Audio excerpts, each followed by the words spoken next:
is on. Postgame show right after Virginia pulled off the upset. Party like it's 1995, 2005. How about just 2025? I got Kris Wright from the Sabre.com here with me today as we go over one of the biggest wins in a long time for Virginia. It's their first win over a top 10 opponent since 2005 when they beat Florida State. But tonight, a big moment for Tony Elliott in this program. I don't know if you can see behind me, but the field goal post, it's still there.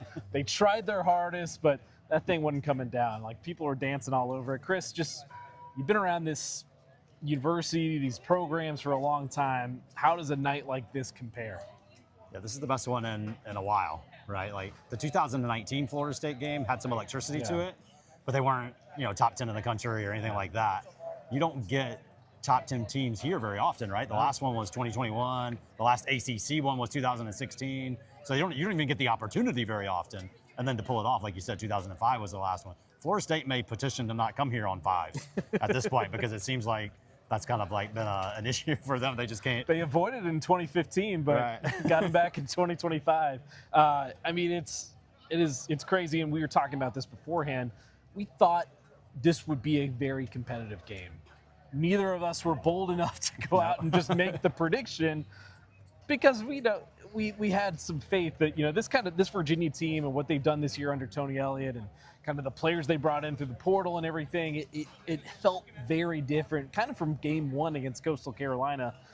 I still don't think, after NC State, people really believed, all right, yeah, this type of team, but they kind of proved it out there tonight. I mean, I didn't mention the final score, 46-38, double overtime.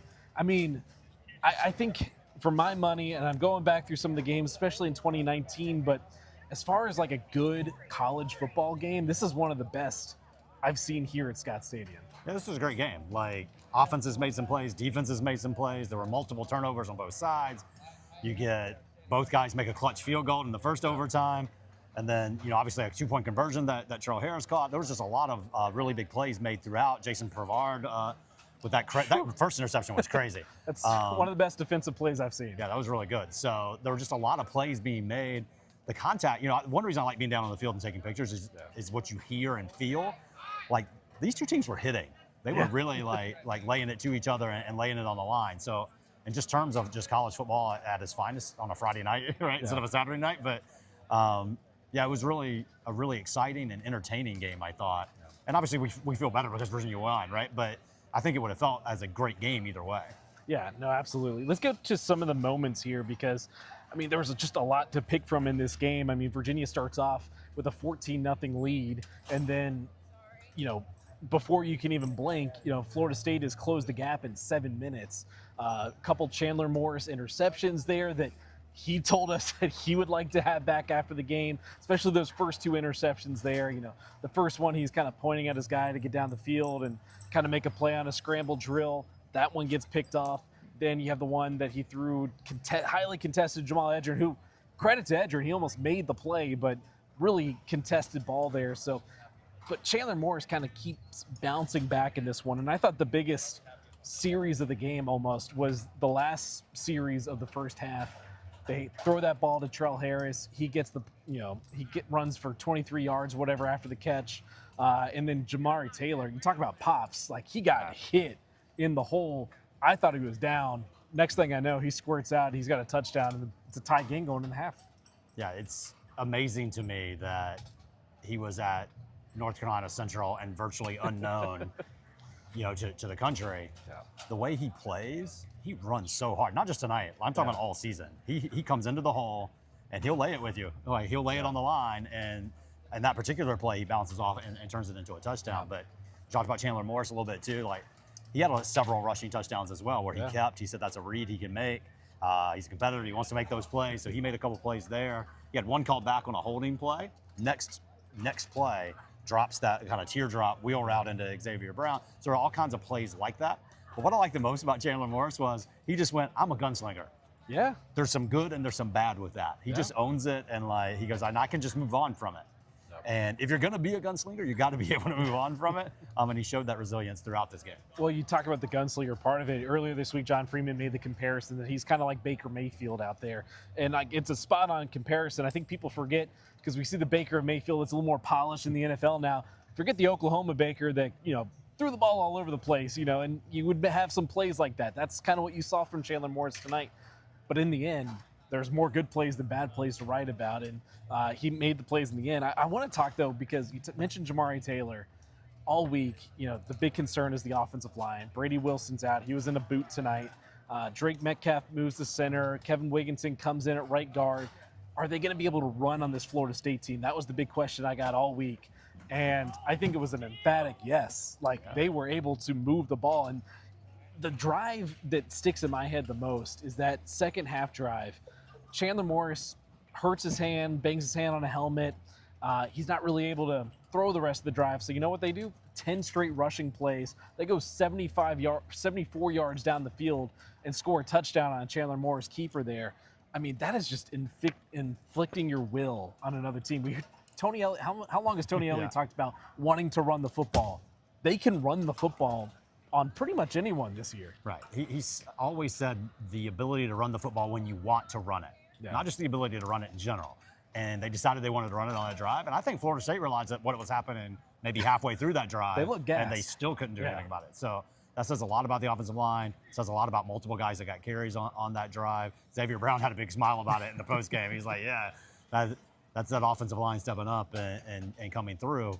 And they were really pretty good all night. Yeah, there were a couple sacks, and there were some plays where Morris had to make something happen, but they stood in there toe-to-toe with a really good defensive front from Florida State. The word Tony threw out there, I think he did in his post-game press conference on the field, wherever he was. I saw they couldn't actually find him and I think Chris Budden on the field. They couldn't find where they were on the field. It was just a swarm of people.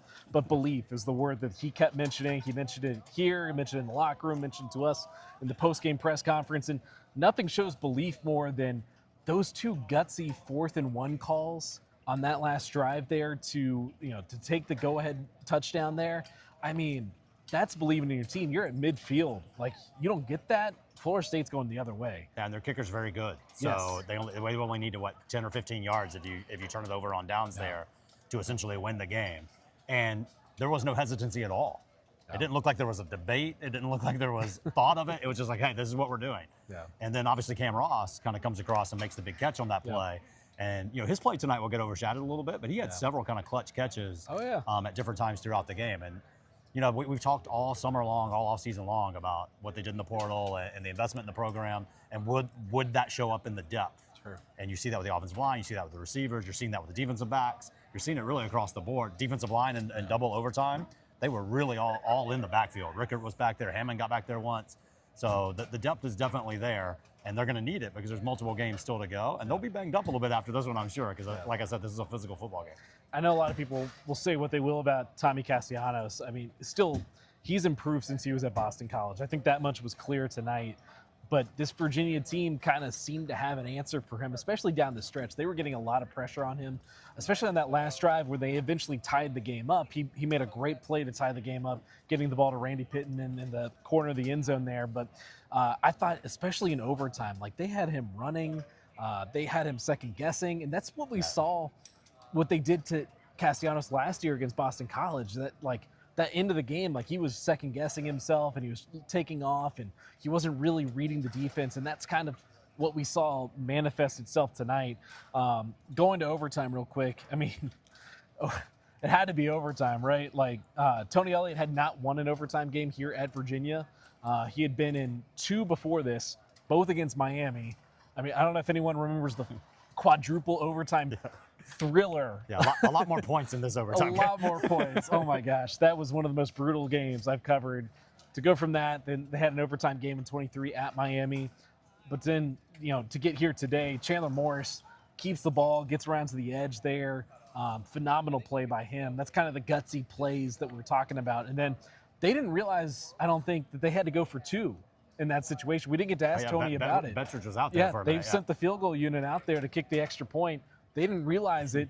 So great composure on their part to come back out there and actually get the 2-point conversion. I mean, Trell Harris, great focus, gets that foot down in the end zone there. But that set it all up because it put the pressure on Florida State going into that. Because they needed 8. Yeah, there's a lot of pressure on that. The touchdown he got at the pylon was coming right at me, and could you bail out early? Could you cut it up early? He just decided that he was going for the pylon, and he just stuck it in there, right? So that was another kind of gutsy play from him in a critical moment. You know, it's such a fine line in a game like that, right? Florida State bobbled it in the back of the end zone, and before he could get control, he's on the line, and the ball was still moving a little bit. That play gets overturned. Sherrill Harris secures it and just tiptoes just barely inside the line. That's how close this game was.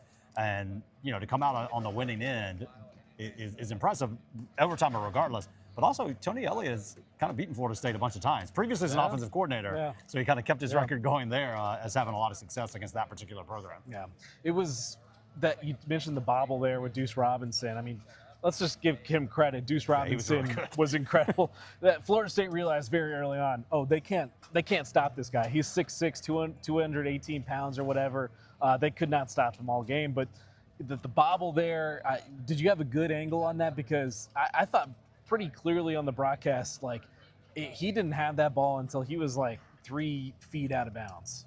It was closer on replay than I thought it was live. So live, I was standing in that corner. I didn't think he caught it live. I thought he was still bobbling it all the way through.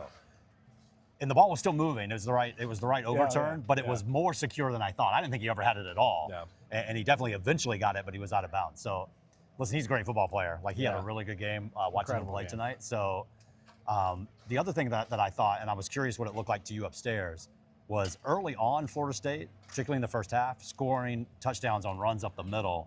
Virginia's run defense seemed to improve as the game went on, and they stuffed some stuff that put Castellanos in more difficult positions. So did it look like up there that maybe improved? First thing I said, second half, I was sitting next to Jackie Franchuli up there, and I was like, that first drive they came out and they needed a stop on that drive, and they got it because the run defense was pretty stout up the middle. They slowed them down a lot in the second half, especially in the run game. I can't remember what they had at halftime. It's somewhere in this book, but I'm not going to look it up right now. The run defense looked much improved. And I thought the defense overall, this was a really good game because this is the #1 offense in the country coming into this. I know, they played Alabama in week 1. They didn't really play anyone the next couple weeks, and they had a bye week in there, but they were putting up points, and it looks like a good offense out there. I don't think you should take anything away from them tonight, but I had to ask, and I was so glad Jason Pavard came in, not just to ask him about the crazy interception, but the last interception, because I had to ask him. He makes that interception there in the corner. He doesn't even have a chance to get up, and he said he got a couple steps on his back, and people were coming over him. It was a pretty wild scene. I know you try to take a video of people coming on the field. No one's going around anyone. Everyone's running straight through people.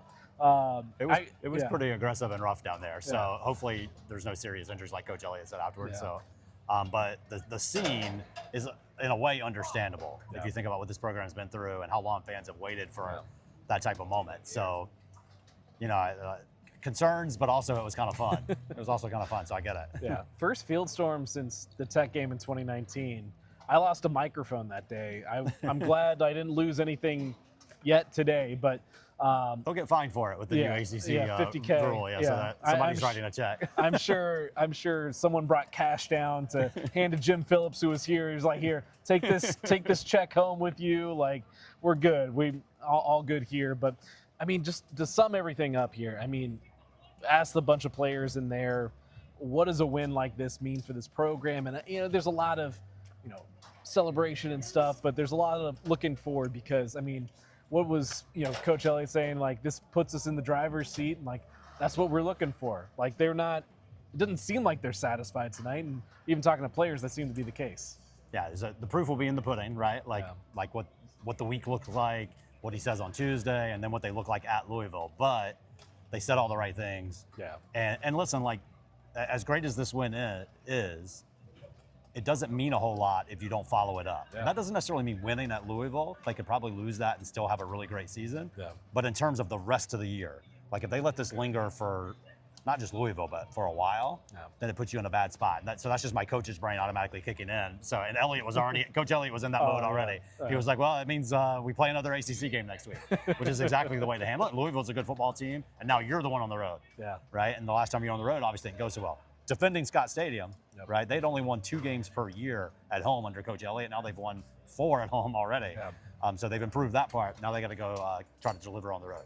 Yeah, it's massive game tonight, massive win for Virginia tonight. They will hit the road next week to Louisville. We said probably after week 1, this game in Louisville, those are the 2 toughest games on the schedule. You get them back to back. We'll see how they, kind of push off of this game. But that's going to do it for the Who's On post-game report. We got a lot more coming up on the Sabre.com. We'll have more on the Who's On podcast later this week. I don't know who's going to be on yet, but it'll be someone and it'll be good. I can promise you that. Again, check out the YouTube page you're watching this on right now. Who's On podcast on YouTube, Apple, Spotify, wherever you find your podcasts. But that'll do it from here at Scott Stadium, 48-36, or what is it? 48-38 or 46-38. It's late. There's a lot of points. There are a lot of points. A lot of points scored tonight. Virginia wins, upsets Florida State. We'll see you later.